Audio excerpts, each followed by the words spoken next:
Hello दोस्तों, स्वागत है आपका हमारे YouTube चैनल एडुसर्व ओरिजिन में। दोस्तों, एक बार फिर से हम आपके लिए लेके आए ऑब्जेक्टिव क्वेश्चंस बिहार बोर्ड 2023 के। और ये क्वेश्चंस बच्चों के खास डिमांड पे कई सारे बच्चे ने कमेंट्स करके हमको बताया कि सर आप ये बोर्ड के लिए ऑब्जेक्टिव क्वेश्चंस में सबसे इंपॉर्टेंट ऑब्जेक्टिव क्वेश्चंस को आप अपलोड करो। तो सारे कमेंट्स को ध्यान में रखते हुए एक बेहतर कंटेंट आपके लिए लेकर आए हैं और ये बेहतर क्वेश्चंस ऑब्जेक्टिव का जो कि बोर्ड एग्जामिनेशन में आने वाले हैं, सारे के सारे क्वेश्चंस। तो चलिए बारी बारी से डिस्कस करते हैं सभी ऑब्जेक्टिव क्वेश्चंस का। ये पहला नंबर सवाल है आपके पास कि वैद्युत अपघटनी परिष्करण में निम्न में किस धातुओं का शोधन होता है। अगर आपके पास कोई धातु है तो उस धातु का शोधन करना है, तो शोधन की विधि अप्लाई करनी है आपको वैद्युत अपघटन। तो उस वैद्युत अपघटन विधि से किस प्रकार के धातुओं का आप शोधन करोगे, तो उस धातु का नाम होगा ये कॉपर और जिंक का कॉम्बिनेशन। क्लियर है? कॉपर और जिंक धातु का शोधन आप किस विधि से करोगे? वैद्युत अपघटनी परिष्करण विधि से करोगे। क्लियर है? अगला सवाल है कि निकेल सीओ का होल 4 में निकेल का ऑक्सीकरण संख्या क्या होगा। ये निकेल सीओ मतलब कार्बोनिल समूह, और ये लिगेंड्स आपके हैं, ये इस लिगेंड्स को बोलेंगे उदासीन, और ये उदासीन लिगेंड की संख्या 4 है। तो इसमें आपको ऑक्सीकरण संख्या बताना है। तो ऑक्सीकरण संख्या निकालने के लिए सारे का चार्ज मालूम होना चाहिए। ऐसे देखो, निकेल का ऑक्सीकरण संख्या निकालना है, अपन निकेल को x मान लेंगे, और कार्बोनिल का चार्ज क्या होता है? 0। कार्बोनिल उदासीन लिगेंड्स है तो इसका चार्ज क्या होगा? 0। तो एक कार्बोनिल समूह का 0, तो 4 का क्या हो जाएगा? 4 गुने 0 इक्वल टू 0। तो x बराबर क्या आ जाएगा? 0। तो इसका ऑक्सीकरण संख्या निकेल का क्या हो जाएगा? 0 होगा। अगला सवाल है कि जब एथिल क्लोराइड को AgCN के साथ गर्म करोगे तो कौन सा उत्पाद बनेगा। क्लियर है? ये सबसे इंपॉर्टेंट सवाल है। यहाँ पे देखो, यहाँ पे एक सवाल ऐसा पूछाएगा कि यहाँ पे ऑब्जेक्टिव क्वेश्चंस में AgCN जहां पे प्रतिकारक को अगर चेंज कर देगा तो आपके उत्पाद भी चेंज हो जाएंगे। अब कैसे? एथिल क्लोराइड होता है C2H5Cl, इसका नाम है एथिल क्लोराइड। अब इस एथिल क्लोराइड को AgCN के साथ अभिक्रिया करवाना है। किसके साथ? सिल्वर साइनाइड के साथ। जब AgCN के साथ आप अभिक्रिया कराओगे तो ethyl chloride ethyl cyanide isocyanide बन जाता है। क्या बन जाता है? आइसोसाइनाइड। क्लियर है? और साथ में यहां से क्या बाहर निकल जाएगा? Silver chloride. यहां पे सबसे इंपॉर्टेंट बात ये है, ध्यान देना इसमें, यहीं पे ऑब्जेक्टिव क्वेश्चंस आपको फंसाएंगे। C2H5Cl एथिल क्लोराइड को AgCN यानी सिल्वर साइनाइड के साथ अभिक्रिया करोगे तो एथिल आइसोसाइनाइड बनता है। क्या बनता है? एथिल आइसोसाइनाइड बनता है। लेकिन अगर इसी एथिल क्लोराइड को अगर आप सोडियम साइनाइड से विक्रिया करा दिया, किससे? सोडियम साइनाइड से। तो जब इसको आप सोडियम साइनाइड से विक्रिया कराओगे तो ये बन जाएगा C2H5 का Cl यानी एथिल साइनाइड बनेगा, और साथ में यहां से क्या बाहर निकल जाएगा? NaCl। तो ये दोनों इंपॉर्टेंट है। ये यहां पे आपको ध्यान देने वाली बात ये है, सवाल यहीं पे ये आता है, जब एथिल क्लोराइड को सिल्वर साइनाइड से विक्रिया कराओगे तो एथिल आइसोसाइनाइड बनता है, लेकिन एथिल क्लोराइड को जब सोडियम साइनाइड से विक्रिया कराओगे तो एथिल साइनाइड का निर्माण होता है। क्लियर है? एथिल साइनाइड का निर्माण होता है। तो AgCN के साथ अगर सिल्वर साइनाइड होगा तो आइसोसाइनाइड बनेगा। सिल्वर साइनाइड के अलावा कोई और साइनाइड होगा, सोडियम साइनाइड हो जाए, पोटेशियम साइनाइड हो जाए, तो वो साइनाइड ही बनेंगे। क्लियर है ये बातें? आप ये बातें माइंड में रखो, ये क्वेश्चंस कभी गलत करके नहीं आओगे। तो ये आपके सवाल क्या हो जाएंगे? ये है ना, C2H5Cl को AgCN के साथ गर्म करेंगे तो कौन सा उत्पाद बनेगा? C2H5NC। C2H5NC, ये बी नंबर ऑप्शन आपके सही है। क्वेश्चन नंबर 4 है, नाइट्रिक अम्ल का उत्पादन किस विधि से होगा। तो नाइट्रिक अम्ल का फॉर्मूला होता है HNO3, और इस नाइट्रिक अम्ल HNO3 का उत्पादन किस विधि से होगा? उष्टबाल विधि से होगा। क्लियर? ये उष्टबाल विधि से नाइट्रिक अम्ल का उत्पादन होता है। संपर्क विधि से गंधकाम्ल का उत्पादन होता है। हैबर विधि से अमोनिया के उत्पादन होंगे। डेकोन विधि से क्लोरीन के उत्पादन होंगे। अगला सवाल, निम्न में कौन सा आयन रंगीन है। तो रंगीन होने का क्राइटेरिया क्या है? किसी भी आयन को रंगीन होना है तो रंगीन होने के लिए क्या क्राइटेरिया है? जब कोई आयन रंगीन तभी कहलाएगा जब उस आयन के पास अयुग्मित इलेक्ट्रॉन की संख्या उपस्थित होगी। अगर उस आयन के पास अयुग्मित इलेक्ट्रॉन की संख्या उपस्थित नहीं है तब वो आयन रंगीन नहीं होंगे बल्कि रंगहीन होंगे। तो यहाँ पे आप ऑप्शन में छाट लो, स्कैंडियम 3+। स्कैंडियम का परमाणु संख्या 21 होता है, और 3+ मतलब स्कैंडियम से 3 इलेक्ट्रॉन निकल गया तो 18 बचेंगे। 18 इलेक्ट्रॉन स्कैंडियम के पास होंगे। 18 का मतलब है कि लास्ट में कितने इलेक्ट्रॉन? 3p6। तो ये आपके स्कैंडियम 3+ रंगहीन है, रंगीन नहीं है। टिटेनियम, टिटेनियम का होता है 22 पे 4+, यानी 22 टिटेनियम का परमाणु संख्या +4 चार्ज है, मतलब 4 इलेक्ट्रॉन निकल गए तो कितने बचे? 18 बचे। तो यानी 18 बचे तो 3p6, ये भी रंगीन नहीं है, ये रंगीन है।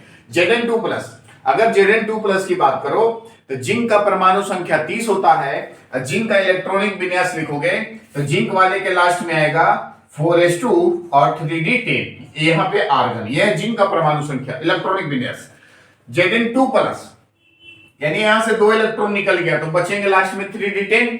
डी वाले में 10 इलेक्ट्रॉन होते हैं और यहाँ पे डी ऑर्बिटल में ऑलरेडी 10 इलेक्ट्रॉन भरा हुआ है, यानी कोई भी ऑर्बिटल इसका खाली नहीं है, तो इसमें भी अयुग्मित इलेक्ट्रॉन की संख्या नहीं होगी। वैंडियम 2+, वैंडियम का होता है 23 में से 2 इलेक्ट्रॉन चला गया, बचा 21 का मतलब है कि आर्गन 4s2 3d1, यानी एक अयुग्मित इलेक्ट्रॉन होंगे। वैंडियम 2+ में एक अयुग्मित इलेक्ट्रॉन होंगे, जिसके कारण वैंडियम 2+ कैसा बनाएगा? रंगीन यौगिक बनाएगा। लेकिन स्कैंडियम 3+, टिटेनियम 4+, Zn2+, ये सारे के सारे रंगहीन यौगिक बनाएंगे। क्लियर है बातें? तो ये चीजें आप अच्छे से माइंड में सेट कर लो कि जिस आयन के पास अयुग्मित इलेक्ट्रॉन की संख्या होगी वो रंगीन बनाएगा, और जिस आयन के पास अयुग्मित इलेक्ट्रॉन की संख्या नहीं होगी वो रंगहीन लवण यौगिक का निर्माण करेगा। क्लियर है भाई? अब अगले सवाल पे आते हैं।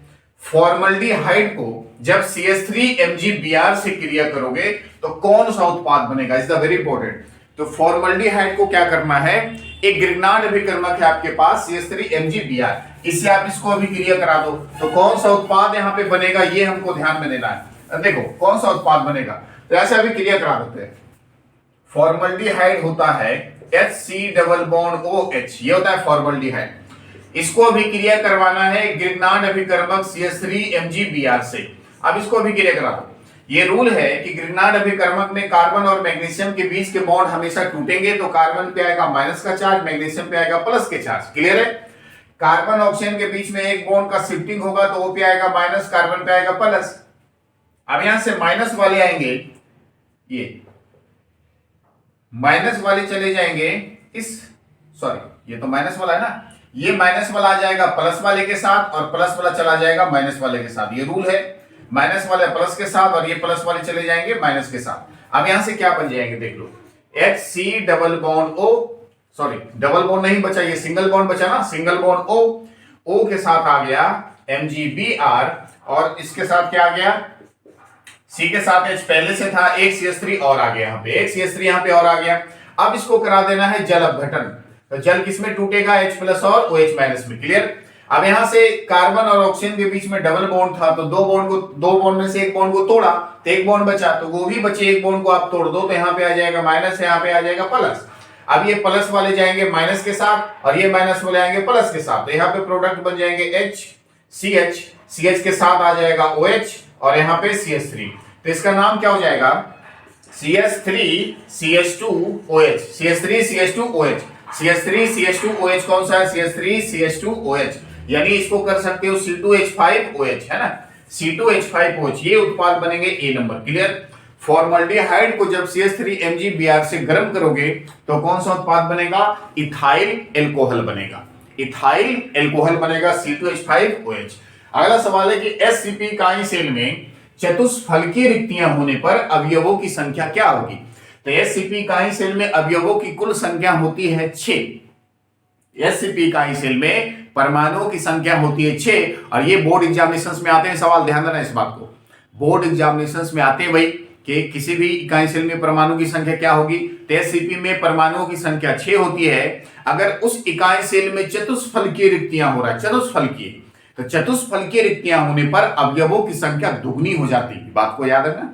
तो चतुष्फलकीय रिक्तियां अगर होगी तो अवयवों की संख्या दुगनी होगी, कितनी हो जाएगी? 12 हो जाएगी। क्लियर है भाई? अगले सवाल, एल्कोहल का क्रियाशील मूलक क्या होता है? OH। एल्कोहल का क्रियाशील मूलक होता है OH। निम्न में कौन एक अनुसंक गुणधर्म नहीं है? तो अनुसंक गुणधर्म टोटल 4 होते हैं। एक होता है वाष्पदाब का उन्नयन, दूसरा होता है क्वथनांक का उन्नयन, तीसरा हिमांक का उन्नयन, चौथा प्रसरण दाब। तो ये पाई है प्रसरण दाब, ये अनुसंक गुणधर्म है। केबी ये अनुसंक गुणधर्म नहीं है, ये बल्कि क्वथनांक स्थिरांक इसको बोलेंगे। डेल्टा टीएफ ये हिमांक का अवनमन है, डेल्टा टीबी ये क्वथनांक का उन्नयन है। तो कौन है अनुसंक गुणधर्म नहीं है, तो ये आपके ऑप्शन होंगे केवी, ये अनुसंक गुणधर्म आपके नहीं है। एक फराडे बराबर कितना होता है 96,500 कूलम, सारे को याद होगा। एक फराडे बराबर 96,500 कूलम। अब 11 नंबर सवाल ये कर रहा है आपसे कि CH3Br ये इसका नाम है मिथाइल ब्रोमाइड। जब मिथाइल ब्रोमाइड को सोडियम के साथ अभिक्रिया करवाते हो शुष्क ईथर की उपस्थिति में तो यह अभिक्रिया बुर्ज अभिक्रिया कहलाती है। जब इथाइल ब्रोमाइड को सोडियम धातु के साथ अभिक्रिया करवाते हो शुष्क ईथर की उपस्थिति में तो कौन सी अभिक्रिया कहलाएगी, बुर्ज अभिक्रिया। और बुर्ज अभिक्रिया में कार्बन की संख्या दुगनी हो जाती है, यानी CH3Br क्या हो जाएगा, Br सोडियम को Br लेके भाग जाएगा तो ये CH3 अकेला बचेगा, तो एक CH3 और इसके साथ आएंगे तो ये कार्बन की संख्या कितनी होगी, 2 गुनी हो जाएगी। चलिए आगे सवाल है कि निम्न में कौन एक अधिक क्रियाशील है। तो अधिक क्रियाशील होने का मतलब क्या है, तो यहां पे आप ध्यान से देखो ऑप्शन में HF, HCl, HI, HBr, hydrogen hydrogen hydrogen hydrogen, hydrogen चारों में आपके कॉमन है। तो यहाँ पे तुलना किसमें करना है, फ्लोरीन, क्लोरीन और आयोडीन और ब्रोमीन, इन चारों में आपको तुलना करना है कि किसकी क्रियाशीलता ज्यादा है। तो क्रियाशीलता डिपेंड करता है उस यौगिक के साइज पर। किस पर डिपेंड करेगा, उस यौगिक के साइज पर और उस यौगिक के आबंध की स्ट्रेंथ पर, यानी आबंध की एनर्जी पर। तब यहां पे ध्यान से देखो फ्लोरीन, क्लोरीन, आयोडीन, ब्रोमीन। तो फ्लोरीन इत्तुसा, फ्लोरीन साइज में सबसे छोटा इत्तुसा, क्लोरीन थोड़ा सा बड़ा, ब्रोमीन थोड़ा सा और बड़ा, आयोडीन सबसे बड़ा। तो यहाँ पे हाइड्रोजन चारों में कॉमन है तो तुलना कर लो फ्लोरीन, क्लोरीन, आयोडीन और ब्रोमीन में। और ये सारे के सारे वर्ग 17 का एलिमेंट है। तो ऊपर में सबसे ऊपर फ्लोरीन, उसके बाद क्लोरीन, फिर ब्रोमीन और उसके बाद आयोडीन। तो ऊपर से नीचे पर आयोडीन साइज में सबसे बड़े होते हैं। तो आयोडीन का साइज अगर बड़ा होगा तो H और I के बीच में जो आबंध की लंबाई होगी वो बड़ी होगी। जब इसके आबंध की लंबाई बड़ी होगी तो उस आबंध को तोड़ना बेहद आसान होगा ना। यानी H और I में जो बॉन्ड की स्ट्रेंथ होगी, आबंध की जो स्ट्रेंथ होगी, क्षमता होगी, वो क्षमता सबसे कम होगी और उस बॉन्ड को तोड़ना आसान होगा। तो जो बॉन्ड आसानी से टूट जाएगा वो रिएक्शन में तेजी से भाग लेगा। तो सबसे ज्यादा तेजी से भाग कौन लेगा, HI, क्योंकि आयोडीन का साइज बड़ा है। सबसे कम तेजी से भाग कौन लेगा, सबसे कम क्रियाशीलता किसकी होगी, HF की, क्योंकि फ्लोरीन इत्तुसा है। तो फ्लोरीन का साइज छोटा होगा, तो फ्लोरीन के साइज छोटे होने पर उसकी आबंध की जो लंबाई होगी वो छोटी होगी और उसकी आबंध की ऊर्जा ज्यादा होगी। तो फ्लोरीन आसानी से टूट के बाहर नहीं जा सकता। परंतु HI में आयोडीन बड़े आकार के होंगे, आबंध की लंबाई लंबी होगी, बड़ी होगी, उस आबंध की ऊर्जा भी सबसे कम होगी, तो उसको आसानी से तोड़ सकते हो। तो सबसे ज्यादा क्रियाशील कौन हो जाएंगे, HI। क्लियर है। अब 13 नंबर सवाल है कि कौन एक रवादार ठोस है। तो रवादार ठोस होने का मतलब है कि क्रिस्टलीय ठोस। तो वैसे ठोस पदार्थ जो जिसकी नियमित और निश्चित ज्यामितिक पैटर्न होगा उसको रवादार ठोस बोलेंगे अपन। तो कौन एक रवादार ठोस है, कांच बेरवादार, रबर बेरवादार, NaCl रवादार और शर्करा भी रवादार। तो कौन एक रवादार ठोस है, इसमें C नंबर भी रवादार होगा, D नंबर भी रवादार होगा। ऑप्शन थोड़ा सा साथ में लिखा गया, टेंशन नहीं है। तो इसमें से आप ध्यान रखना रवादार कौन ठोस होगा, NaCl भी रवादार है और शर्करा भी रवादार है। तो फटाक से ये सारे के सारे क्वेश्चंस का आप कॉपी कर लो, इसके बाद वीडियो को पॉज करके कॉपी करो, फिर आएंगे क्वेश्चन नंबर 14 पे, इंपॉर्टेंट सारे। चलिए क्वेश्चन नंबर 14 है सिल्वर का अयस्क। सिल्वर का अयस्क क्या होता है, तो सिल्वर का संकेत होता है Ag। तो सिल्वर का जो अयस्क होगा, जो सिल्वर का निष्कर्षण होगा वो उसके सल्फाइड अयस्क आर्जेंट टाइप यानी AgS, यानी उसके सल्फाइड अयस्क AgS से सिल्वर का निष्कर्षण होता है। तो सिल्वर का अयस्क कौन होगा, AgS। अभी अगला सवाल है CH3 CH2 Cl, ethyl chloride. जब आप इथाइल क्लोराइड को जलीय केवच में डालोगे तो कौन सा उत्पाद बनेगा। ये सारे के सारे इंपॉर्टेंट सवाल है, एकदम क्वेश्चंस ऑब्जेक्टिव में आएंगे। ये सारे के सारे ऐसे छोटे छोटे रिएक्शन ऑब्जेक्टिव एग्जामिनेशंस में आते रहते हैं और ये आपको एकदम बनाना होगा। बेहद ही सस्ता सा रिएक्शन है, बेहद ही आसान सा रिएक्शन। देखो ध्यान दो इधर, जब जलीय केवच होगा, सबसे जरूरी बात है कि जब जलीय केवच होगा और यहाँ पे हैलोएल्केन होगा यानी एल्किल हैलाइड होगा और उसको अभिक्रिया करवाना है जलीय केवच के साथ, तो KCl को लेके बाहर जाएगा। यहां से क्या टूटेगा, कार्बन से क्लोरीन बाहर निकलेंगे और यहाँ पे पोटेशियम है पोटेशियम K प्लस बन के बाहर जाएगा और Cl माइनस बन के बाहर जाएगा, तो KCl को लेके बाहर, KCl को लेके रवाना होगा, तो इस कार्बन पे आएगा प्लस के चार्ज और यहाँ पे OH पे माइनस के चार्ज, ये माइनस वाला इस कार्बन से आके जुड़ेगा तो क्या बन जाएगा CH3CH2OH, यानी एल्कोहल बनेगा CH3CH2OH। ये बी नंबर ऑप्शन आपके सही है। जब CH3CH2Cl को जलीय QH के साथ अभिक्रिया करोगे तो कौन सा उत्पाद बनेगा, तो इस उत्पाद का नाम होगा इथाइल एल्कोहल। क्लियर है। मिथॉक्सीमीथेन का सूत्र क्या होता है, मिथॉक्सीमीथेन, ये मीथर ग्रुप का फॉर्मूला बताना आपको, ये मीथर ग्रुप है, ईथर ग्रुप है। तो मिथॉक्सीमीथेन का सूत्र होता है कि बीच में ऑक्सीजन, इधर भी कार्बन इधर भी कार्बन, इसको बोलोगे ईथर। ईथर किसको बोलोगे आप, बीच में कार्बन होंगे और बीच में ऑक्सीजन होंगे, ऑक्सीजन के इधर भी कार्बन और इधर भी कार्बन, यानी COC, इसको आप क्या बोलोगे, ईथर के नाम से जानोगे। तो इसके मिथॉक्सीमीथेन का सूत्र होता है कि कार्बन यानी एक ऑक्सीजन के इधर भी एक कार्बन, ऑक्सीजन के उधर भी एक कार्बन, यानी CH3OCH3, इसका नाम है मिथॉक्सीमीथेन। CH3OCH3 इसका नाम क्या है, मिथॉक्सीमीथेन। अगला सवाल है 2A + B, ये रिएक्शन करके बन गया कि उत्पाद P बना है, तो इस अभिक्रिया की कोटि क्या होगी। तो अभिक्रिया की कोटि होता है कि किसी रासायनिक अभिक्रिया में अभिकारक की सांद्रताओं के घातांकों का योगफल। ये रासायनिक अभिक्रिया, इसके अभिकारक की सांद्रता कितनी होगी, जैसे ध्यान से देखो यहाँ पे बना दे 2A + B, ये उत्पाद बन गया P, तो जो A होगा, A का जो गुणांक 2 है इसका घातांक बन जाता है, B कुछ नहीं तो मतलब गुणांक 1 है तो B का घातांक भी 1 हो जाएगा। अब दोनों के घातांकों का योगफल बराबर 2 + 1 = 3, तो अभिक्रिया की कोटि भी क्या हो जाएगी, 3 हो जाएगी। डी नंबर ऑप्शन आपके सही है। क्लियर है। निम्न में कौन है अधिक प्रबल अम्लीय है, अब वही बात आ गई, अधिक प्रबल अम्लीय, सबसे अधिक अम्लीय कौन होगा, तो ये अम्लीयता भी डिपेंड करेगा हाइड्रोजन बॉन्ड आबंध की लंबाई पर और उसकी क्रियाशीलता पर। ध्यान देगा, फ्लोरीन, क्लोरीन, आयोडीन और ब्रोमीन। अब यहां से तुलना करें तो आयोडीन सबसे बड़े आकार के होंगे, हाइड्रोजन आयोडीन के बीच में जो बॉन्ड की लंबाई होगी सबसे अधिक लंबाई होगी, तो उस बॉन्ड को तोड़ना आसान होगा। तो हाइड्रोजन आयोडीन के बीच में बॉन्ड को आसानी से तोड़ दोगे तो HI से H+ आयन आसानी से बाहर निकल जाएगा, तो जो H+ आयन बाहर निकलेगा उतनी तेजी में H+ आयन देगा, वो सबसे ज्यादा अम्लीय होगा। तो इन चारों ऑप्शन में आप ये देख लो कि आयोडीन सबसे बड़े आकार के हैं, आयोडीन और हाइड्रोजन की जो आबंध की लंबाई होगी सबसे बड़ी होगी, और जिस आबंध की लंबाई बड़ी होती है वो आबंध कमजोर होता है, यानी दुर्बल होता है। उस आबंध को आसानी से आप तोड़ दोगे तो जब वो आबंध टूटेगा तो H+ आयन तेजी से बाहर निकलेगा, तो जो आसानी से H+ आयन देगा वो अधिक अम्लीय होगा। ये सी नंबर ऑप्शन सही है। फेन उत्प्लावन विधि से किस अयस्क का सांद्रण होता है, तो सल्फाइड अयस्कों का सांद्रण होगा फेन उत्प्लावन विधि से। इसमें सल्फाइड अयस्क कौन होगा, बी नंबर ऑप्शन सही है। ये ऑक्साइड, ऑक्साइड, ऑक्साइड, ये तीनों ऑप्शन ऑक्साइड अयस्क है और इस अयस्कों का सांद्रण होगा गुरुत्वीय पृथक्करण विधि से। लेकिन फेन उत्प्लावन विधि से केवल सल्फाइड अयस्क का सांद्रण होगा। अगला सवाल है निम्न में कौन डी ब्लॉक का तत्व नहीं है, आयरन, जिंक और कॉपर, ये तीनों डी ब्लॉक के हैं। मैग्नीशियम आपके एस ब्लॉक एलिमेंट। क्लियर है, मैग्नीशियम किस ब्लॉक एलिमेंट है, एस ब्लॉक का एलिमेंट है। साइनाइड प्रक्रम से किस धातु का निष्कर्षण होता है, सवाल नंबर 21 है, साइनाइड प्रक्रम से किस धातु का निष्कर्षण होता है, तब उसका नाम होगा सिल्वर। क्या नाम होगा, सिल्वर। क्लियर है, साइनाइड विधि से किसका निष्कर्षण होगा, सिल्वर का।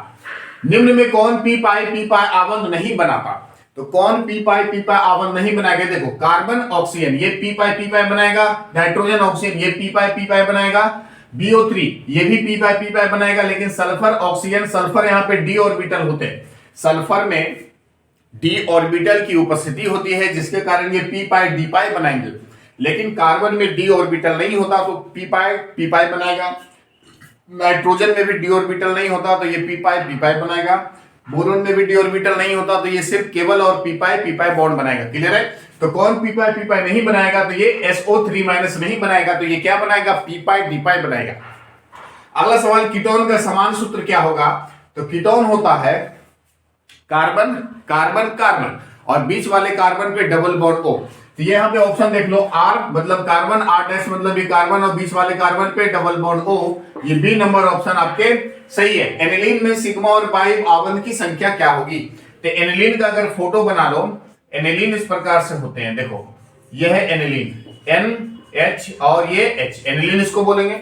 चलो यहाँ पे साफ से बना देते हैं। एनिलीन होता है बेंजीन के साथ NH2, बेंजीन के साथ NH2। ये रहा आपके पास एनिलीन का स्ट्रक्चर, नाइट्रोजन, हाइड्रोजन और ये हाइड्रोजन। यहां पे भी हाइड्रोजन, यहां भी हाइड्रोजन, यहां भी हाइड्रोजन, यहां भी और यहां भी हाइड्रोजन, और साथ में अंदर में केवल डबल बॉन्ड अल्टरनेट पे। अब यहां से आप गिन लो कितने सिग्मा कितने पाई। क्लियर है? देखो सिंगल बॉन्ड होगा तो सिग्मा, ये भी सिग्मा, ये भी सिग्मा, ये भी सिग्मा, ये भी सिग्मा, ये भी सिग्मा, ये भी सिग्मा, ये भी सिग्मा, फिर अंदर में एक सिग्मा यहाँ पे, एक सिग्मा यहाँ पे, फिर ये सिग्मा, फिर ये सिग्मा, फिर ये सिग्मा और एक पाई, ये एक पाई, ये एक पाई, एक सिग्मा। टोटल सिग्मा कितने हुए? 1 2 3 4 5 6 7 8 9 10 11 12 13 14, 14 सिग्मा बॉन्ड और पाई बॉन्ड 1 2 3, 3 पाई बॉन्ड और 14 सिग्मा बॉन्ड। ये सी नंबर ऑप्शन आपके सही है। एनिलीन में सिग्मा बॉन्ड की संख्या 14 और पाई बॉन्ड की संख्या 3। पेट की अम्लता को दूर करते हैं। अगर आपके पेट में अम्ल की मात्रा बढ़ गई तो आप उसको किससे दूर करोगे? तो प्रति अम्ल से दूर करोगे। अम्ल तो को कौन दूर करेगा? प्रति अम्ल दूर करेगा। ये नंबर ऑप्शन आपके सही है, प्रति अम्ल। पेट की अम्लता को दूर कौन करेगा? प्रति अम्ल। एजीसीटी घटक पाए जाते हैं। एजीसीटी का मतलब क्या हुआ है? ए मतलब एडेनिन, गुआनिन, साइटोसिन और thymine. Adenine, guanine, cytosine, thymine जो घटक होंगे ये किसमें पाए जाएंगे? तो ये पाए जाएंगे डीएनए में। आरएनए में क्या होगा? एडेनिन, गुआनिन, साइटोसिन और यूरेसिल। थाइमिन आरएनए में नहीं होगा, केवल यूरेसिल होगा। एडेनिन, गुआनिन, साइटोसिन और यूरेसिल आरएनए में होगा, लेकिन डीएनए में एडेनिन, गुआनिन, साइटोसिन और थाइमिन। 27 नंबर सवाल है, विटामिन ए होता है। विटामिन ए किसको बोलोगे आप? तो विटामिन ए बोलेंगे रेटिनॉल को। विटामिन ए किसको बोलेंगे? रेटिनॉल को। एस्कॉर्बिक अम्ल को क्या बोलेंगे? Vitamin C. टेकोफेनॉल को क्या बोलेंगे? Vitamin E, vitamin D, sorry vitamin D. और कैल्सीफेरॉल को बोलेंगे विटामिन ई। अगला सवाल कि निम्न में कौन अधिक अम्लीय है? तो यहां पे ध्यान से देखने वाली बात यह है कि अम्लता डिपेंड करता है उसकी ऑक्सीकरण संख्या पे। अब ये HClO ये जो यौगिक है इस पे केंद्रीय परमाणु के ऑक्सीकरण संख्या अगर ज्यादा होंगे तो वो प्रबल अम्लीय होगा। या तो फिर इसको ऐसे डिफाइन कर सकते हो कि अगर कोई यौगिक है, अगर कोई एलिमेंट ऑक्साइड यौगिक का है, समान एलिमेंट का ऑक्साइड यौगिक है, समान एलिमेंट का ऑक्साइड यौगिक होने पर जिस यौगिक में ऑक्सीजन की संख्या ज्यादा होगी वो प्रबल अम्लीय होगा। क्लियर है? अब यहाँ पे HClO, HClO2, HClO4, HClO3। तो यहाँ पे HClO4 में 4 ऑक्सीजन है, ऑक्सीजन की संख्या HClO4 में ज्यादा है तो ये अधिक अम्लीय होगा। या तो इसको आप डिफाइंड ऐसे भी कर सकते हो कि इसमें केंद्रीय परमाणु के पास जिसका ऑक्सीकरण संख्या ज्यादा होगा वो प्रबल अम्लीय होगा। अगर इसका ऑक्सीकरण संख्या आप निकालना चाहो इस क्लोरीन का, तो यहाँ पे ऑक्सीकरण संख्या इसका आ जाएगा आपके +1 आ जाएंगे, +1 आएंगे। इसके ऑक्सीकरण संख्या आ जाएंगे +3, इसके ऑक्सीकरण संख्या आ जाएंगे +7 और इस क्लोरीन के ऑक्सीकरण संख्या आ जाएंगे +5। तो जिसका ऑक्सीकरण संख्या ज्यादा होगा वो सबसे प्रबल अम्लीय होगा। तो HClO4 सबसे प्रबल अम्लीय होगा। क्लियर है? तो ये सारे क्वेश्चंस बिहार बोर्ड में आएंगे, 100% आएंगे। सारे को वीडियो को पॉज करके सारे क्वेश्चंस को अच्छे से कॉपी कर लो, फिर अगले सवाल पे आएंगे। चलिए क्वेश्चन नंबर 29 पे आ जाते हैं। H2SO4 एक अम्ल है। सल्फ्यूरिक एसिड इसका नाम है, H2SO4 का एक अम्ल है। ये कैसा अम्ल है? तो H2SO4 की अगर बात कर लो तो ये एकल भास्मिक होगा कि द्विभास्मिक होगा कि त्रिभास्मिक अम्ल होगा, तो ये डिपेंड करता है कि उस अम्ल में कितने OH- आयन की संख्या होगी। ध्यान देना इधर, H2SO4 एक अम्ल होगा। ये कैसा अम्ल होगा किस पर डिपेंड करेगा? कि उस H2SO4 में कितने OH आबंध होंगे। तो जितने OH आबंध होंगे उतने भास्मिक वो एसिड होंगे। तो जब H2SO4 का स्ट्रक्चर बनाओगे तो एक सल्फर बीच में, oxygen oxygen oxygen oxygen, sulphur के चारों ओर ऑक्सीजन यानी 4 ऑक्सीजन और 2 हाइड्रोजन। किसी 2 ऑक्सीजन पे एक एक हाइड्रोजन को रखोगे तो 2 OH बॉन्ड यहां से बन के निकलेगा। तो ये H2SO4 आपके होंगे द्विभास्मिक अम्ल। कैसे अम्ल होंगे? द्विभास्मिक अम्ल होंगे। अब यहां से बात करो क्वेश्चन नंबर 30 का। H4PtEn2 और ब्रैकेट के बाहर है Cl2 और इस यौगिक में आपको बताना है प्लेटिनम का उप सहसंयोजन संख्या। तो किसी भी संकुल यौगिक का उप सहसंयोजन संख्या डिपेंड करता है कि उस संकुल यौगिक में लिगेंड्स कितने हैं, लिगेंड्स की संख्या कितनी है। तो लिगेंड्स की संख्या क्या कहलाएगी? उप सहसंयोजन संख्या कहलाएगी। तो इसमें लिगेंड्स को अगर काउंट कर लो तो इसमें लिगेंड्स है आपके ईएन, और ईएन जो लिगेंड्स है ये उदासीन लिगेंड्स है। तो ईएन उदासीन लिगेंड्स है, लेकिन ये डाइडेंटेट है, डाइडेंटेट है ना। तो डाइडेंटेट में जितनी लिगेंड्स की संख्या होती है, अगर उसका कोऑर्डिनेशन नंबर निकालना चाहो, उप सहसंयोजन संख्या निकालना चाहो, तो सीधे दुगना हो जाता है। कितना हो जाता है? दोगुना हो जाएगा। तो एन का होल 2, अगर इसको आप करना चाहो तो एन का होल 2, तो कोऑर्डिनेशन नंबर एन डाइडेंटेट है, द्विदंती है, तो इसका उप सहसंयोजन संख्या 2 गुना मतलब 4 हो जाएगा। क्लियर है? अगला सवाल है कि 25 डिग्री सेल्सियस ताप पर 0.1 एम बिलियन का किसका प्रसरण दाब सबसे अधिकतम होगा? तो प्रसरण दाब अधिकतम होने का सबसे बड़ा कारण है वन ऑफ कारक। इस यौगिक में जो 4 ऑप्शन आपके पास दे रखे, तो उसमें जितके वन ऑफ कारक ज्यादा होंगे उसका प्रसरण दाब भी अधिकतम होगा। तो वन ऑफ कारक डिपेंड करता है कि इस यौगिक में धनायन और ऋणायन अणुओं की संख्या। तो जब ये 4 ऑप्शन आपके पास है, कैल्शियम क्लोराइड, CaCl2, KCl, तो इसमें धनायन और ऋणायन को अगर ब्रेक करना चाहो तो CaCl2 को जब आप तोड़ोगे, वियोजित करोगे, तो वियोजित करने के बाद एक Ca+ देगा और 2 Cl- देगा, यानी एक धनायन का देगा और 2 ऋणायन का देगा। तो धनायन और ऋणायन दोनों अणुओं मिलके हो जाएगा 3, तो 3 आएंगे तो 0.1 into 3 यानी 0.3 m आएगा। KCl में कितने धनायन ऋणायन बनेंगे? तो K+Cl- एक धनायन एक ऋणायन बनेगा, तो इसमें 2 बनेगा। यूरिया कोई वियोजन नहीं, ग्लूकोज का कोई वियोजन नहीं, तो सबसे ज्यादा धनायन और ऋणायन अणु देंगे वियोजन होने के बाद ये कैल्शियम क्लोराइड। तो राइट आंसर क्या हो जाएगा आपका? CaCl2। तो 25 डिग्री सेल्सियस ताप पर 0.1 m बिलियन का किसका प्रसरण दाब सबसे ज्यादा होगा? तो ये होगा कैल्शियम क्लोराइड का। अगला सवाल है कि बेंजीन में सिग्मा और पाई बॉन्ड की संख्या क्या होगी? तो बेंजीन का अगर आप स्ट्रक्चर बना दो तो ऐसा कुछ बनेगा बेंजीन का स्ट्रक्चर। ये देख लो आप, बेंजीन का स्ट्रक्चर है, यहाँ पे डबल बॉन्ड, अल्टरनेट में डबल बॉन्ड होंगे, हाइड्रोजन यहाँ पे, हाइड्रोजन यहाँ पे, हाइड्रोजन यहाँ पे, हाइड्रोजन यहाँ पे, हाइड्रोजन यहाँ पे, एक हाइड्रोजन यहाँ पे। इसमें अगर काउंट कर लो तो जितने सिंगल बॉन्ड है सारे सिग्मा बॉन्ड होंगे, 1 सिग्मा, 2 सिग्मा, 3 सिग्मा, 4, 5, और डबल बॉन्ड में से एक बॉन्ड सिग्मा होगा, दूसरा बॉन्ड पाई होगा। यहाँ पे भी सिग्मा बॉन्ड, यहाँ भी सिग्मा बॉन्ड, यहाँ भी सिग्मा बॉन्ड, यहाँ भी सिग्मा, यहाँ भी सिग्मा और यहाँ भी सिग्मा, और सिग्मा के साथ एक पाई यहाँ पे, एक पाई यहाँ पे, एक पाई यहाँ पे। टोटल सिग्मा बॉन्ड कितने हुए? 1 2 3 4 5 6 7 8 9 10 11 12 12 बॉन्ड सिग्मा हुआ और पाई 3 बॉन्ड हुए। तो ये सिग्मा बॉन्ड की संख्या 12 और पाई बॉन्ड की संख्या 3 होगी बेंजीन में। अगला सवाल है कि निम्न में कौन प्रबल लुईस अम्ल है? तो लुईस अम्ल की अगर बात करो तो यहाँ पे बोरोन कॉमन है, सारे में बोरोन बोरोन बोरोन बोरोन, सारे में बोरोन कॉमन है। यहाँ पे फ्लोरीन, क्लोरीन, ब्रोमीन और आयोडीन, इन चारों में आपको तुलना करना है। तो जो सबसे नीचे होगा, जिस वर्ग में सबसे जो नीचे होगा उसकी जो उसमें जो लुईस अम्लता होगी सबसे ज्यादा होगी। तो सबसे नीचे कौन होगा? सबसे साइज में बड़ा कौन होगा? आयोडीन। तो ये Bi3 का अम्लीयता जो प्रबल लुईस अम्ल होंगे ये कौन होंगे? बोरोन ट्राई आयोडाइड, इसका सही आंसर है। 34 नंबर क्वेश्चन, निम्न में किस क्रिस्टल में शॉर्टकी और फ्रैंकल दोनों प्रकार के दोष पाए जाते हैं? तो ध्यान देना, सबसे जरूरी बात है, ये is the very important question.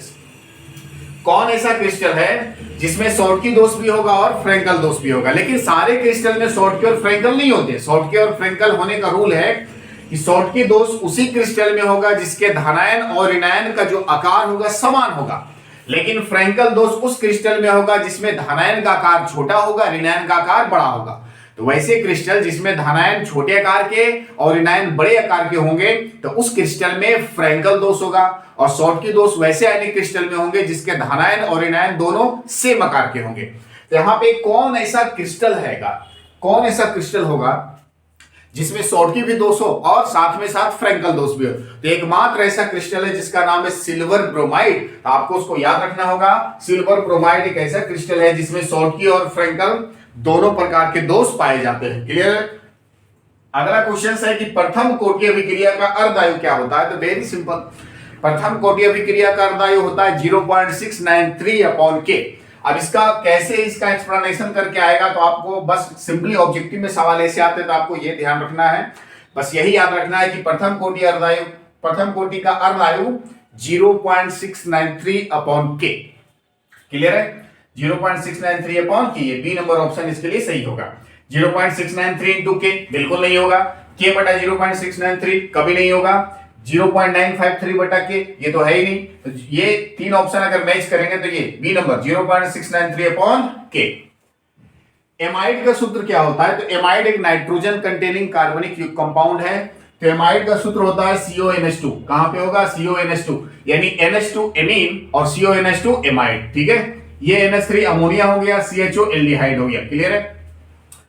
37 है कि फॉर्मिक अम्ल को जब H2SO4 के साथ गर्म करोगे तो कौन सा उत्पाद बनेगा? तो फॉर्मिक एसिड को हिट करा दो आप, ये रहा फॉर्मिक एसिड SCOOH। जब इसको हिट करोगे सल्फ्यूरिक अम्ल की उपस्थिति में ना, ये जब सल्फ्यूरिक अम्ल की उपस्थिति में गर्म करोगे तो कौन सा उत्पाद बनेगा? पहले तो वाटर मॉलिक्यूल बाहर निकलेंगे। जब किसी कंपाउंड को गर्म करते हो तो हीट वहां से निकलता है ना। जब किसी कार्बनिक यौगिक को हिट करोगे तो हिट करने के बाद सबसे पहले पानी बाहर निकलेगा। किसी भी चीजों को गर्म करो तो सबसे पहले नमी निकलता है, और नमी किस रूप में रहता है? वाटर के रूप में रहता है। तो जब इसको आप गर्म करोगे तो सबसे पहले क्या निकलेगा? पानी निकलेगा। तो पानी कहां से निकला ये देख लो, पानी निकला यहां से H और यहां से OH, यानी H2O बाहर। तो आपके पास क्या बचे? CO बचे ना, ये कार्बन मोनोऑक्साइड बच गए CO।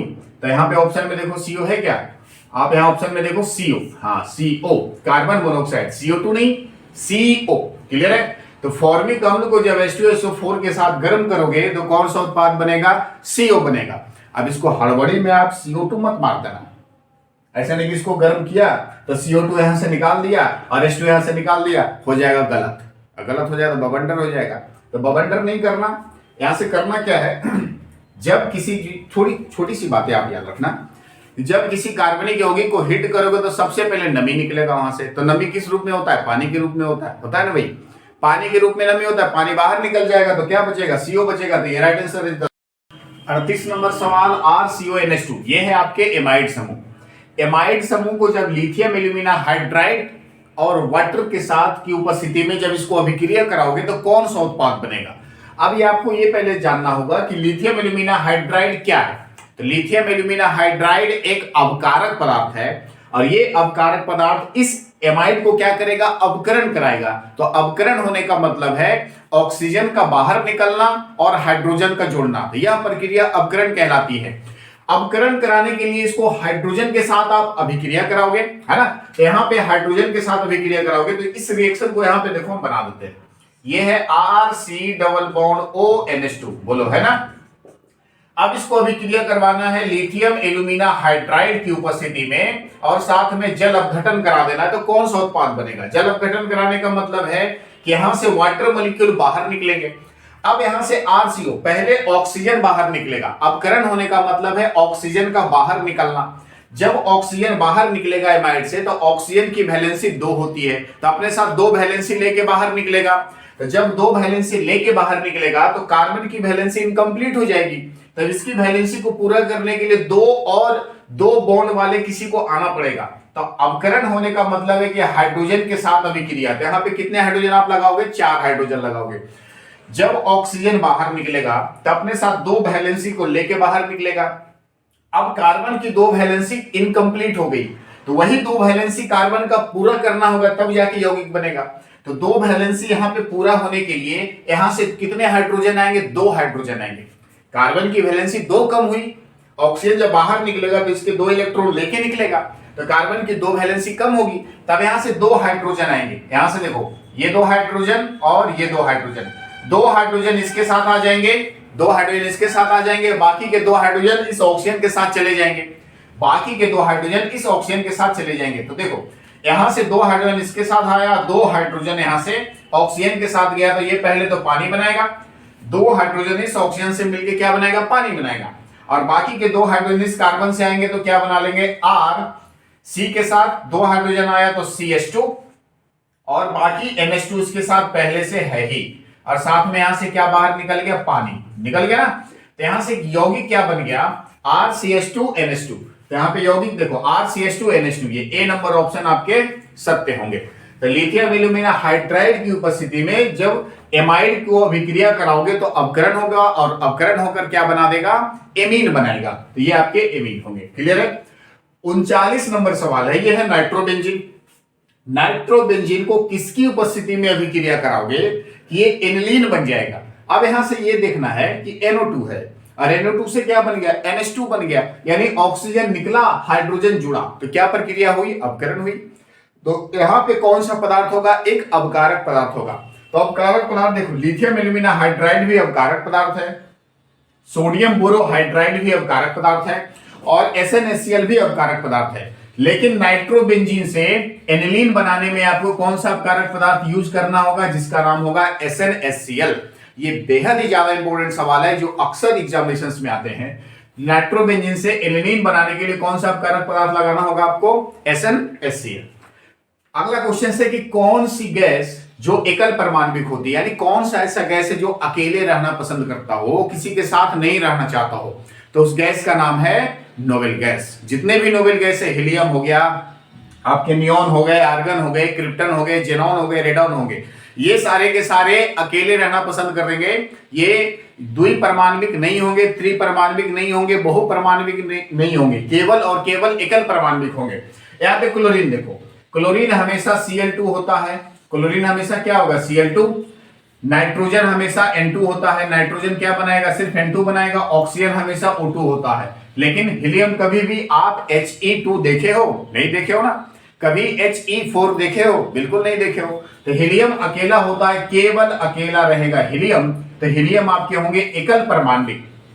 बाकी क्लोरीन द्विपरमाणविक, नाइट्रोजन भी द्विपरमाणविक, ऑक्सीजन भी द्विपरमाणविक। ये बोर्ड में सवाल भी आते हैं कि नाइट्रोजन या ऑक्सीजन द्विपरमाणविक अणु बनाते हैं, क्यों?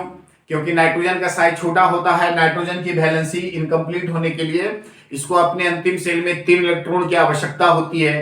तो एक नाइट्रोजन दूसरे नाइट्रोजन के साथ आपस में 3-3 इलेक्ट्रॉन की समान साझेदारी करके दोनों अपने ऑक्टेट कंप्लीट कर लेते हैं। तो इसीलिए ये यौगिक N2 बनाते हैं, क्योंकि साइज में छोटे होते हैं।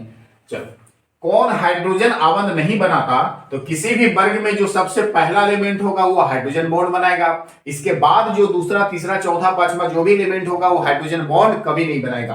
तो ये वर्ग H2O, यहाँ पे ऑक्सीजन वर्ग 16 का पहला एलिमेंट है, हाइड्रोजन बॉन्ड बनाएगा। HF वर्ग 17 का पहला एलिमेंट फ्लोरीन है, ये भी हाइड्रोजन बॉन्ड बनाएगा।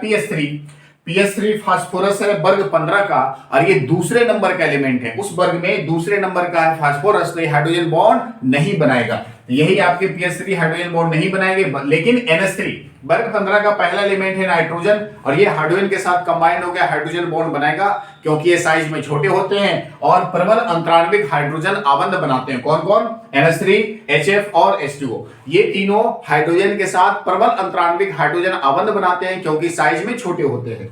42 नंबर सवाल है कि निम्न में कौन ऋणात्मक लिगेंड्स है? तो लिगेंड्स की अगर बात करो तो लिगेंड्स का नाम आपने सुना होगा संकुल यौगिक में।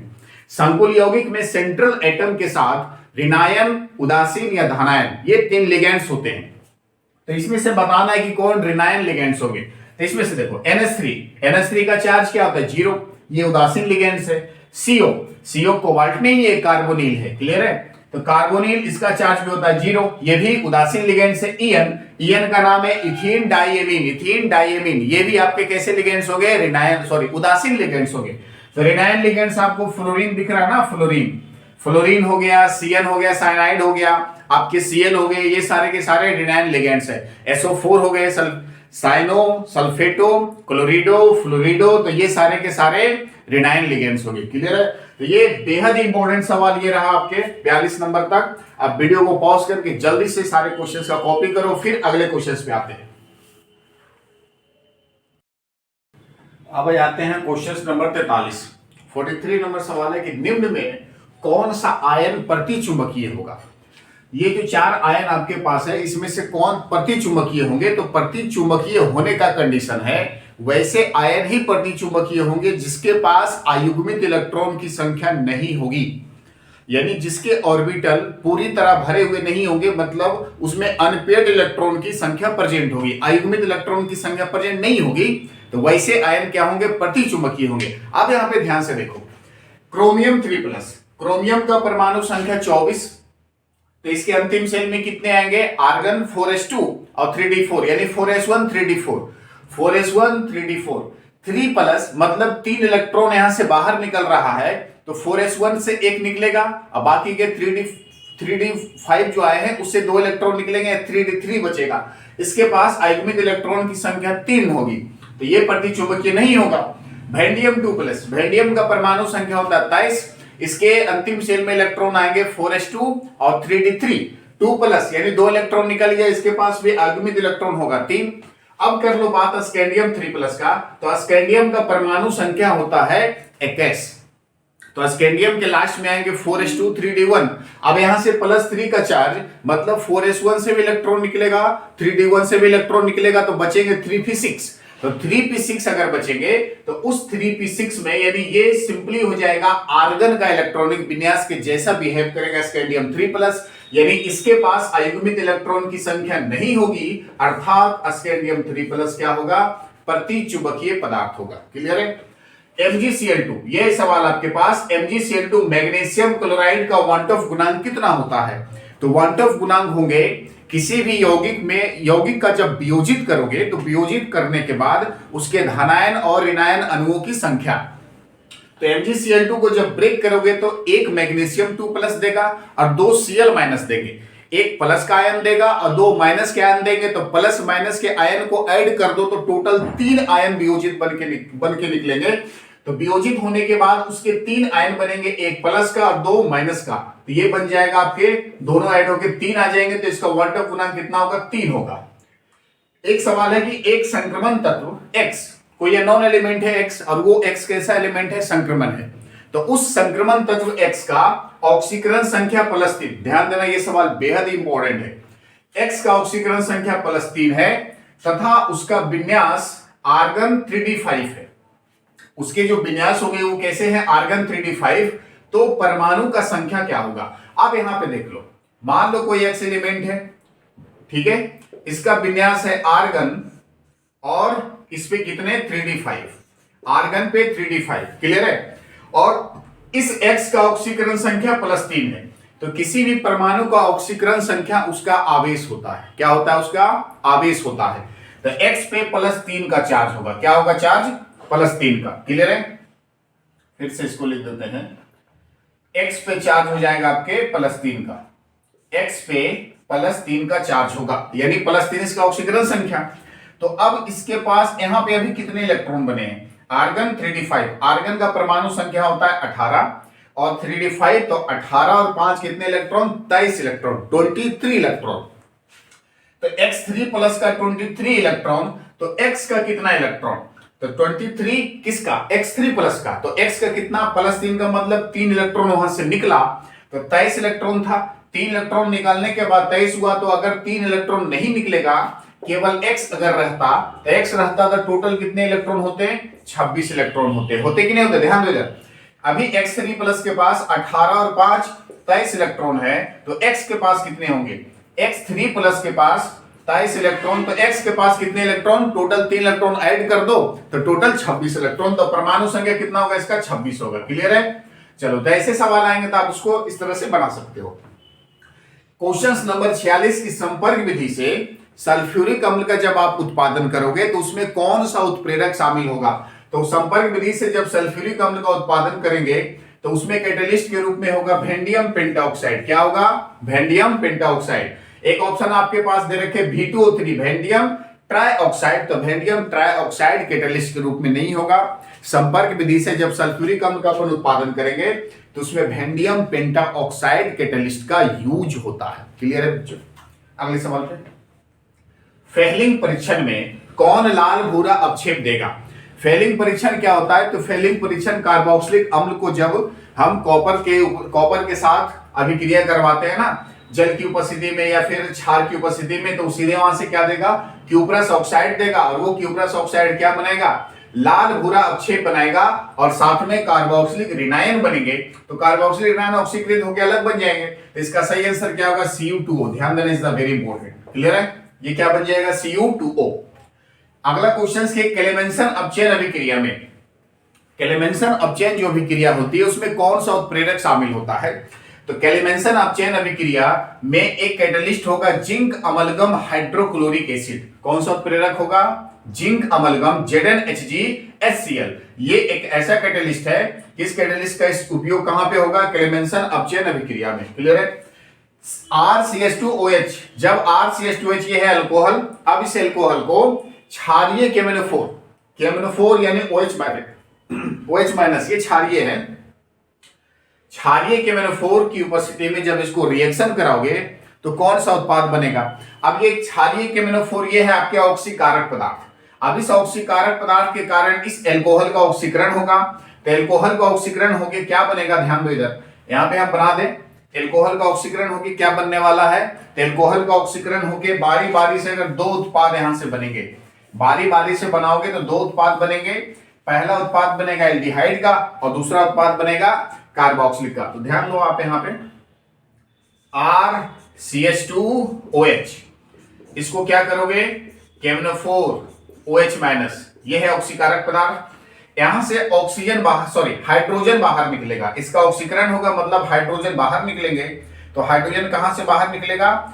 एक हाइड्रोजन निकलेगा एल्कोहल से और दूसरा हाइड्रोजन निकलेगा एल्कोहल से जुड़े कार्बन से, तो ये बन जाएंगे RCHO, यही बचेगा ना, R बचेगा, C बचेगा, H बचेगा, O बचेगा, तो ये तो बन गया आपके एल्डिहाइड बन गए। अब इस एल्डिहाइड को जब फिर से ऑक्सीकरण कराओगे तो ये ऑक्सीजन है ना कार्बन हाइड्रोजन के बीच में आके जुड़ के क्या बन जाएगा? कार्बोक्सिलिक बन जाएगा।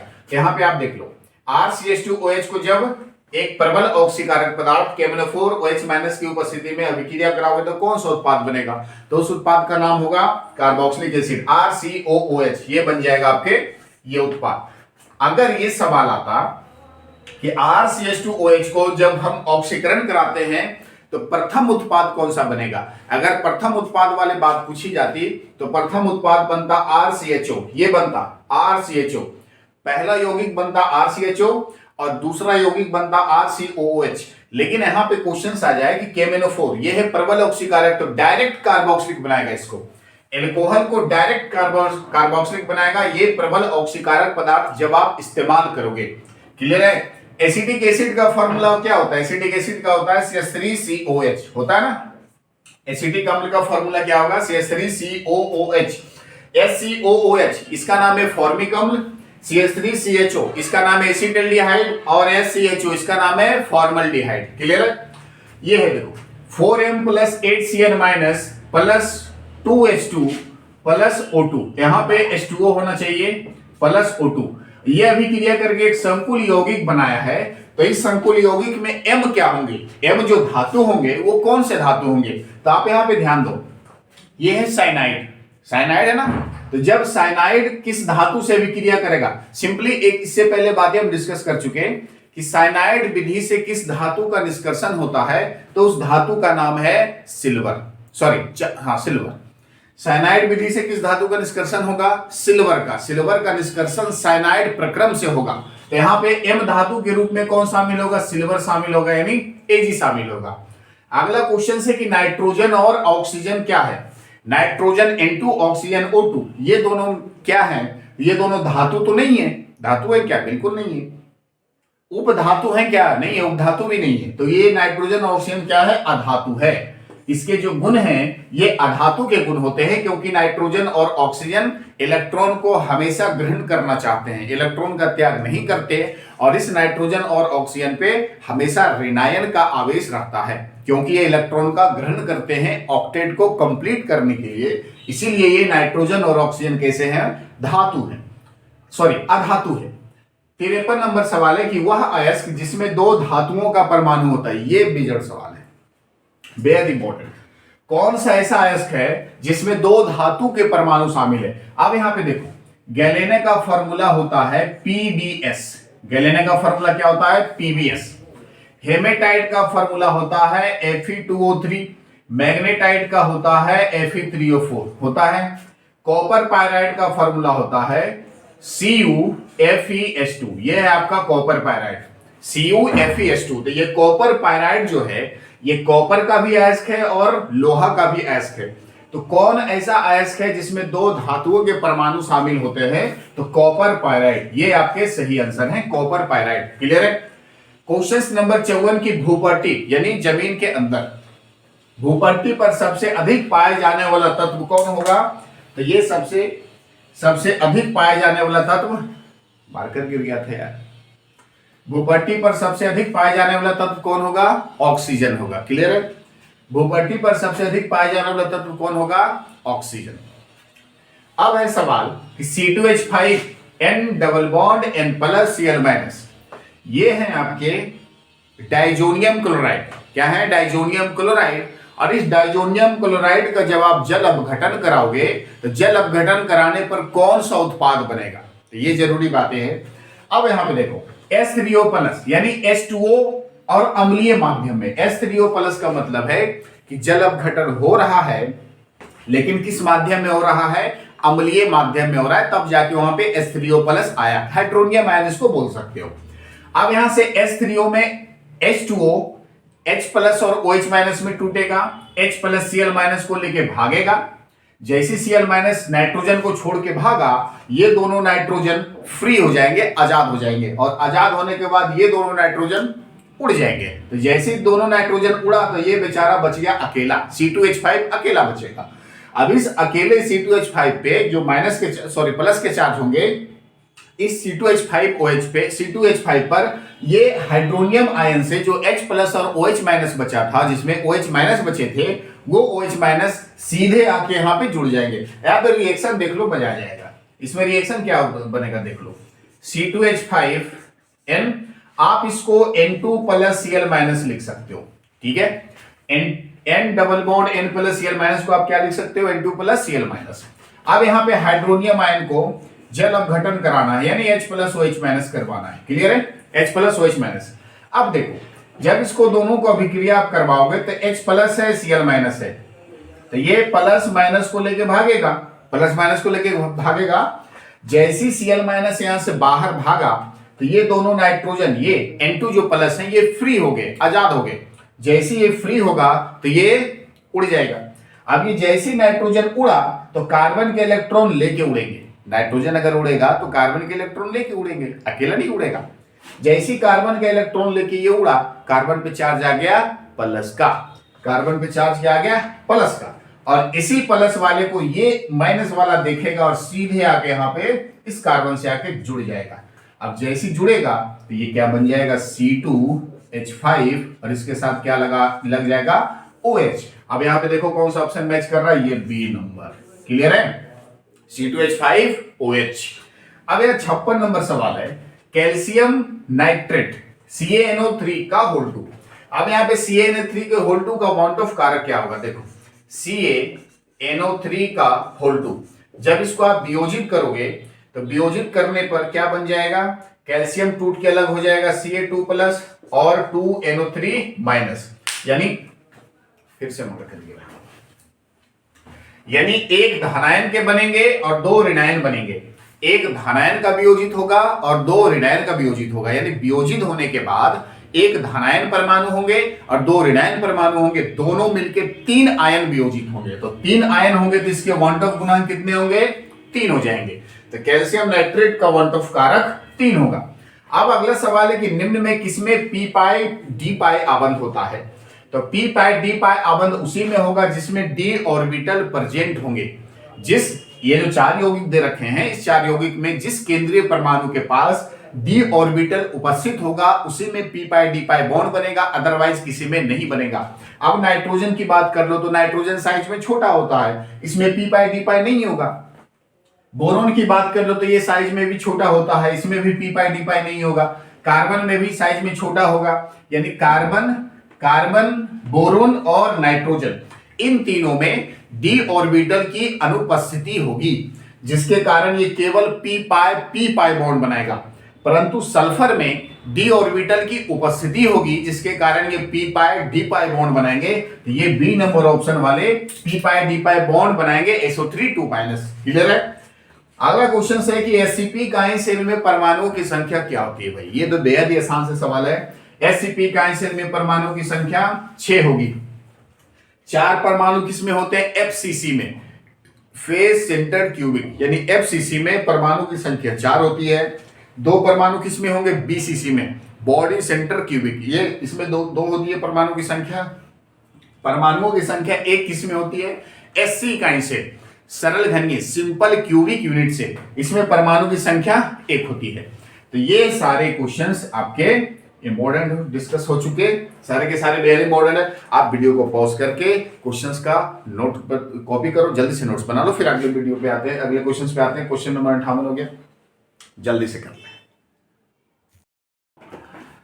चलिए जल्दी से डिस्कस कर लेते हैं। क्वेश्चन नंबर 59 है कि CH4 में कार्बन का प्रसंकरण क्या होगा। CH4 यानी कार्बन के साथ 4 हाइड्रोजन, बीच में कार्बन और चारों ओर हाइड्रोजन। कार्बन के साथ प्रत्येक हाइड्रोजन एक एक बॉन्ड बना के रहेगा, यानी सिंगल सिंगल बॉन्ड बनेंगे, यानी कार्बन के साथ टोटल 4 बॉन्ड की संख्या होगी।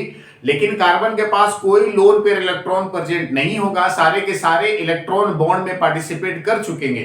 यानी इस तरह से बनेगा कार्बन के साथ 4 बॉन्ड, 1 2 3 और ये 4 बॉन्ड। इस कार्बन के पास कोई लोन पेयर नहीं है, केवल सिग्मा बॉन्ड है, केवल सिग्मा बॉन्ड है। कार्बन के पास 4 सिग्मा बॉन्ड, लोन पेयर 0, तो इसके पास टोटल सिग्मा बॉन्ड की संख्या 4 हुई, तो इसका प्रसंकरण क्या हो जाएगा sp3। क्या होगा प्रसंकरण इसका sp3। CH4 में कार्बन का प्रसंकरण होता है sp3। अब क्वेश्चन नंबर 60 है कि निम्न में पीवीसी का एकलक क्या होगा। पीवीसी का मतलब है पॉलीविनाइल क्लोराइड। पीवीसी का मतलब क्या है, पॉलीविनाइल क्लोराइड। तो पॉलीविनाइल क्लोराइड के साथ विनाइल क्लोराइड के काफी सारे एकलक होंगे। तो विनाइल क्लोराइड यहाँ पे कौन है, CH3 CH double bond CH2, ये नहीं है, CH2 डबल बॉन्ड CHCl, ये है आपके विनाइल क्लोराइड। तो इस विनाइल क्लोराइड एकलक होंगे पॉलीविनाइल क्लोराइड का, यानी पीवीसी का। क्लियर है। अब यहां से 61 नंबर क्वेश्चन से H4PtCl का होल 4 का आईपीसी नेम बताना। ऑप्शन नहीं है, चलो कोई बात नहीं, इसको हम लिख देते हैं। यह है सवाल, आपको आईपीसी नेम बताना है। तो देखो आईपीसी नेम लिखने के लिए ब्रैकेट के जो बाहर है पहले उसका नाम लिखेंगे। ब्रैकेट के बाहर आपके पास हाइड्रोजन है, तो हाइड्रोजन 2 है 3 है 4 है, उससे कोई मतलब नहीं है, केवल सिंपली हाइड्रोजन का नाम आप लिख दो। यहां पे आप लिख दो हाइड्रोजन, ठीक है। अब देखो यहां पे आप क्या लिखोगे, हाइड्रोजन। हाइड्रोजन 3 हो 4 हो से कोई लेना देना नहीं है, हाइड्रोजन। अब ब्रैकेट के अंदर है प्लेटिनम Cl का होल 4, तो ये है लिगेंड्स। तो पहले लिगेंड्स का नाम, तो लिगेंड्स है क्लोरीन और Cl को बोलते हैं क्लोरिडो। क्लोरिडो 4 है तो इसको बोलेंगे टेट्राक्लोरिडो। क्या बोलेंगे इसको, टेट्राक्लोरिडो, टेट्राक्लोरिडो। क्लियर है। अब आ जाओ प्लेटिनम पे, तो पीटी का नाम प्लेटिनम होता है और सेंट्रल एटम रेनायन लिगेंड्स के साथ जुड़े हैं, तो प्लेटिनम का नाम यानी सेंट्रल एटम का नाम चेंज हो जाएगा, प्लेटिनम से हो जाएगा प्लेटिनेट। क्या हो जाएगा, प्लेटिनेट। ये आपके हो जाएंगे प्लेटिनेट। और इस प्लेटिनेट का यानी प्लेटिनम का ऑक्सीकरण संख्या इसका क्या आएगा, 0 आएगा। ठीक है। 4 हाइड्रोजन का +4, 4 Cl का -4, 1 Cl का चार्ज -1, तो 4 Cl का -4, 1 हाइड्रोजन का +1, तो 4 हाइड्रोजन का +4, तो +4 -4 खत्म, 0। तो ये ऑक्सीकरण संख्या कितना आ जाएगा, 0। तो इसको रोमन अंक में, तो 0 का रोमन अंक 0 ही होता है ना। अब आ जाओ क्वेश्चन नंबर 62 है, ग्लिसरॉल क्या है। ग्लिसरॉल क्या है, तो ग्लिसरॉल का फॉर्मूला होता है CH के साथ OH, CH के साथ OH और CH के साथ OH, ये होता है ग्लिसरॉल। ठीक है, ये होता है आपके ग्लिसरॉल। यहाँ पे CH2 डाल दो, 2 1 2 3 4 1 2 3 4 1 2 3 4, ठीक है, ये CH2। तो ये आपके 3 डिग्री एल्कोहल तो नहीं होंगे, आप इसमें ऑप्शन को चेंज कर लेना, ये होंगे आपके ट्राई एल्कोहल, है ना। ये ऑप्शन हो जाएगा ट्राई एल्कोहल, ये हो जाएगा डाई एल्कोहल और ये हो जाएगा मोनो एल्कोहल। ठीक है ना, ये ऑप्शन के अनुसार। तो एल्कोहल, इस कार्बन चेन में 3 एल्कोहल है, कार्बन चेन के साथ 3 एल्कोहल है, तो 3 एल्कोहल को आप क्या बोलोगे, ट्राई एल्कोहल।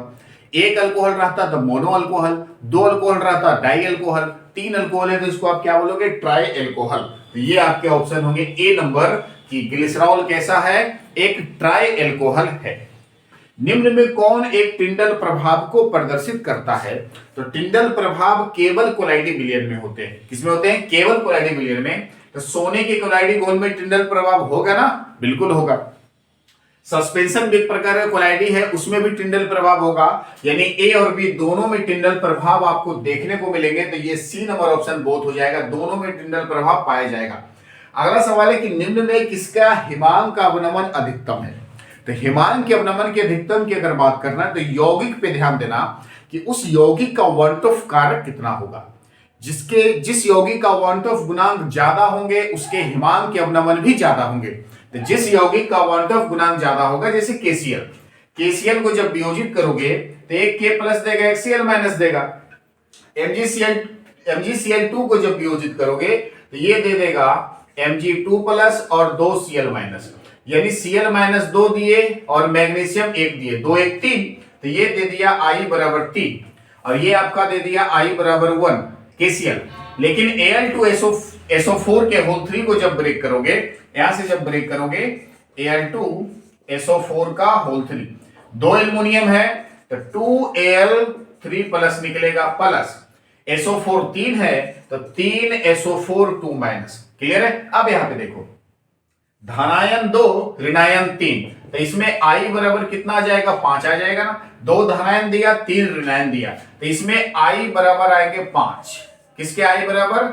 ये, इसके I बराबर 5 आएंगे, तो इसी के वन ऑफ गुणांक सबसे ज्यादा है, यानी एल्युमिनियम सल्फेट का वन ऑफ कारक सबसे ज्यादा है, तो ये बी नंबर ऑप्शन आपके सत्य होंगे। तो किसका हिमांक अवनमन ज्यादा होगा? तो ये Al2SO4 का होल 3, इसके हिमांक अवनमन मैक्सिमम होंगे।